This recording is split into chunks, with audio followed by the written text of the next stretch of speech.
What's up, guys? First of all, I got a confession to make. The title, purely clickbait. This video is being filmed before the Super Bowl takes place, and I don't actually care about football at all, so we're not going to talk about it anymore. 150, 160, he's gone. So I think it's time we had a little round of updates. I am down to just the Buell and the Harley, I guess, and the Suzuki. So I sold my drift trike that I built, and I sold the shifter cart. I actually had to drive down and deliver that today. So I'm feeling pretty good. Good start to the year. eBay's really been doing a lot of business. A lot of parts been moving out the door. I actually need to go home and package up a few more things for tomorrow. So the thing I actually want to talk about today is the differences between living in the city and living in the country, or like general differences between the city and the country in terms of lifestyles. So my entire life, I've either lived in a city or in a suburb of a city. We've never really lived in the country, like, properly. But now that I got the property and some of the people I've met, you know, that do live out in the country, there are definite advantages. For instance, a buddy of mine has some land out there on which they raise cattle. And so I had a delicious 1-inch thick T-bone steak last night that he brought me from their last cow that they, you know, off. And let me tell you something. So they charge for T-bone steak, they charge like $7 a pound. And like it was a 1 pound T-bone steak that I paid $7 for. Absolutely the juiciest, most delicious steak ever. And unfortunately, all their like cuts of meat tend to be in like large quantities. Like the T-bone's one of the smaller ones because they sell them like 2 in a pack thing. But next time I'm gonna have them set up some smaller quantities for me, so I can just pay ahead of time and get those. Because like fresh beef brisket for $3 a pound, yes sir. And so today I had to deliver that shifter cart, and the guy paid me an extra $300 to deliver it all the way down to South Houston. And I was like, oh, I'm just gonna ship it. But after the cost of shipping and cost of materials to make a box for it, this is a shifter cart, right?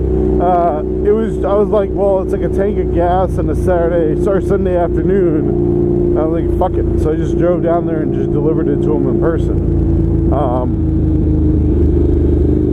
Plus, you know, I like driving on the highway. I don't mind. So I just kind of went and did that today. But and on the way down there, you know, I took, because this place was like south of Houston, I had to take all these little like back roads and stuff to get down there. And man, those are people living out in the country. Like, it's definitely different.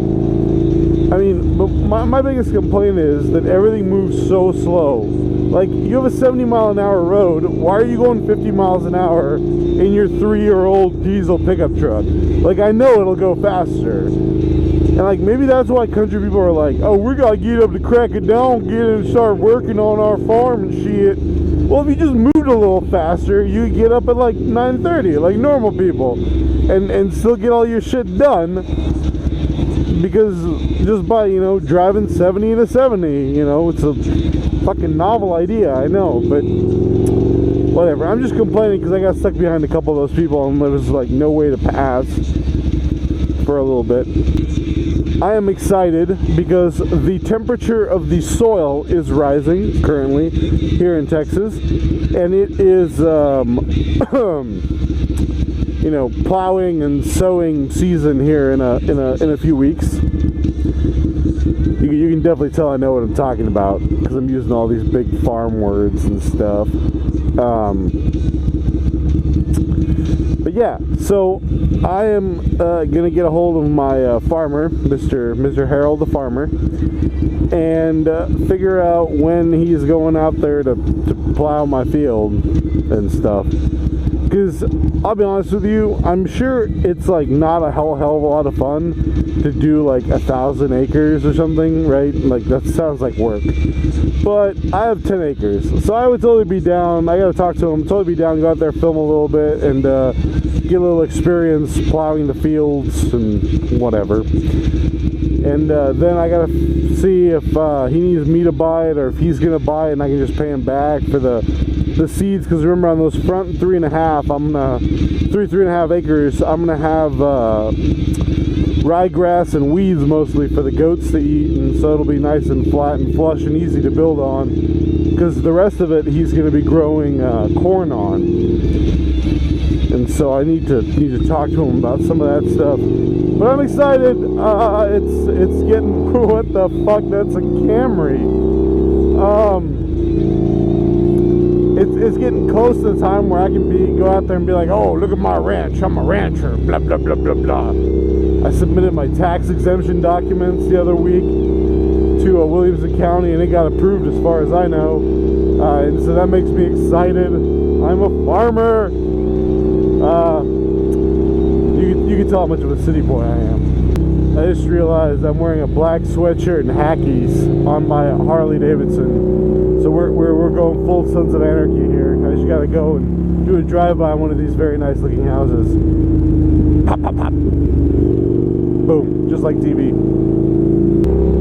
Yeah, if you guys don't, make sure you follow me on Instagram, because I posted a video last week out at the property.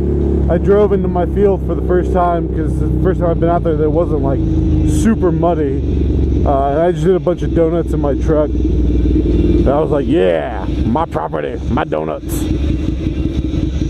I don't know. That's one of those, just because you can means you should. Like I said, first I got to get everything planted, but one of the things I want to do is I want to either rent or maybe just at some point buy like a tractor with a backhoe and set up. I found a nice little spot back there where I think will be excellent as a shooting range. So we're going to get that set up, because that's not a very expensive proposition. Very expensive or very difficult. We can just, you know, oh, I guess I do have to shift occasionally. That doesn't seem like a very expensive or difficult proposition. I'll get some like 1/2-inch steel maybe, and just plasma cut out some shapes. Plasma cut me a terrorist, that we can go out there and have some gun shooting type videos. Do some like demolition ranch type stuff out there. On the schoolie front, I have found one bus that happens to be in Leesburg, Virginia, which is just north of DC, I think, that I really, really like. And that auction ends this week. So we're going to see what that bus will go for, because it just happens to have the perfect combination of engine, drivetrain, the right length, a couple other things. It's fairly new. So we're going to see where that auction goes, but you may or may not in a few weeks get a video of me flying out to Virginia and driving a school bus back. That's going to be a hell of an adventure, I think. If you're upset with me that you watched this whole video and I never once talked about the Super Bowl, I'm sorry, but there was a point. It was just kind of being a little facetious. That's what the title was all about. So I hope everybody had a good week. I hope everybody has a good week. Ride safe. Check out my Instagram at MaksWerks. Check out the Facebook page of MaksWerks. Peace.